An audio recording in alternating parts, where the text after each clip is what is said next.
super match.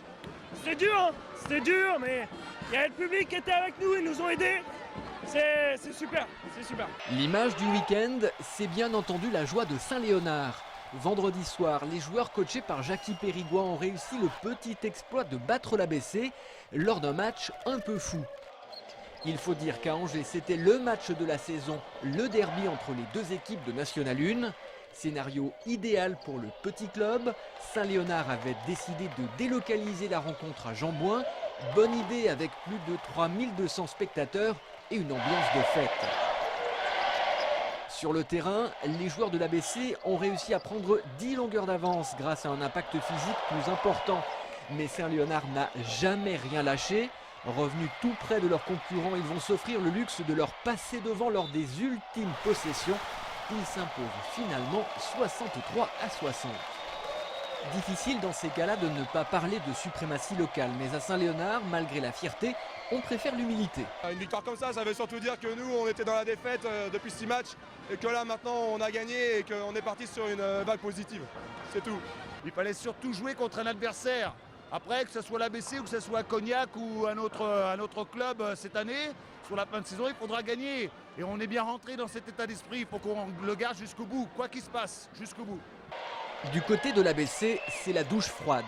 L'entraîneur fait le constat que ses joueurs ont joué avec la peur au ventre au lieu de se transcender. Mais plus largement, l'ABC vit une période difficile depuis plusieurs matchs et ne peut qu'admirer l'état d'esprit de Saint-Léonard. Je vous dis, sur ce match, on avait vraiment, entre guillemets, tout à perdre. On a tout perdu, ça c'est clair. Mais c'est vrai, cette solidarité, cette envie de tous les instants. Donc ils ont cette qualité-là qu'ils ont depuis certaines années, ça j'en étais conscient. C'est pour ça que j'avais donné un pourcentage de 55-45. Hein. Finalement, ce sont bien les jaunes qui remportent le derby. Cette victoire leur permet de remonter à la 11e place et de se relancer en début d'année. Reste maintenant à savoir s'ils auront l'énergie de vivre leur prochain match à chaque fois comme un derby.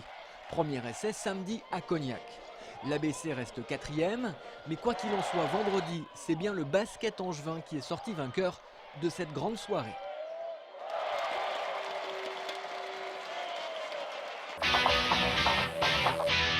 Un mot de football avec la qualification du SCO pour les 16e de finale de la Coupe de France.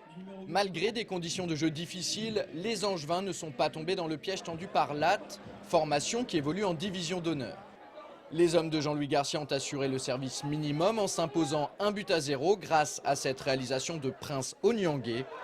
Au prochain tour, les Ligériens rencontreront à l'extérieur le vainqueur du match entre Quevilly et Saint-Quentin qui se déroulera samedi.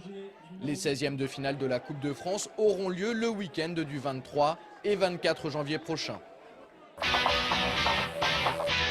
Contrat rempli pour les Ducs d'Angers. Samedi soir, lors de la 16e journée de Ligue Magnus, ils s'imposent 5-3 face à Villard-de-Lans et réussissent du même coup à se relancer quelques jours après leur très dure élimination en Coupe de France. À 10 journées de la fin de la saison régulière, les Ducs restent leaders et toujours invaincus à domicile. Attention, samedi prochain, match au sommet dans cette Ligue Magnus, chez le deuxième, à Briançon. Notez enfin que Jonathan Bellemare, le capitaine des Ducs, est l'invité de Sport 7 cette semaine.